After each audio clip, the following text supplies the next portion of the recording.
আমি জান্নাতে যেতে চাই। তো জান্নাতে যাওয়ার জন্য একজন মুমিনের পৃথিবীতে আছে, কিন্তু সে এখনো জান্নাতে যায় নাই। একটা জিনিস বাধা, তা হলো সে এখনো মরে নাই। একজন মুমিন ব্যক্তি জান্নাতে যাইতে পারে না এই জন্য যে সে এখনো বেঁচে আছে। মরণই তাকে জান্নাতে নিয়ে যাবে। একজন বেঈমান ব্যক্তি জাহান্নামে যায় নাই এই কারণে যে সে এখনো মরে নাই। মরলেই তার ঠিকানা হবে জাহান্নাম। কোথায়?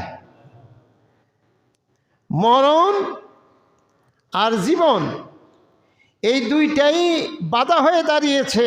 আমি জান্নাতে যেতে পারছি না অথবা জাহান্নামে যেতে পারছি না, আমার বাধা হয়ে আছে এই বেঁচে থাকা। নিজের জীবন নিজের মন সাক্ষী দেবে, এই মুহূর্তে যদি আমার মরণ হয় তাহলে আমার ঠিকানা কোন জায়গায় হতে পারে প্রতিটি মানুষের অন্তর সাক্ষী দেয়, মানুষ বুঝতে পারে। কারণ এই দুনিয়াতে আমলগুলি আমার আমল আমিই করেছি, অন্য কেউ করে নাই।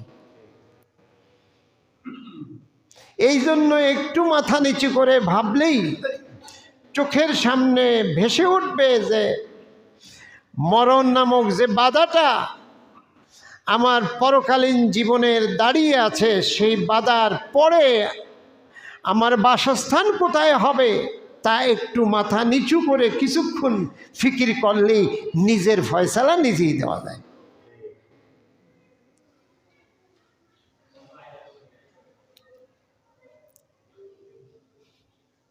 ইকরা কিতাবাকা কাফা বিনাফসিকা আল-ইয়াওমা আলাইকা হাসিবা।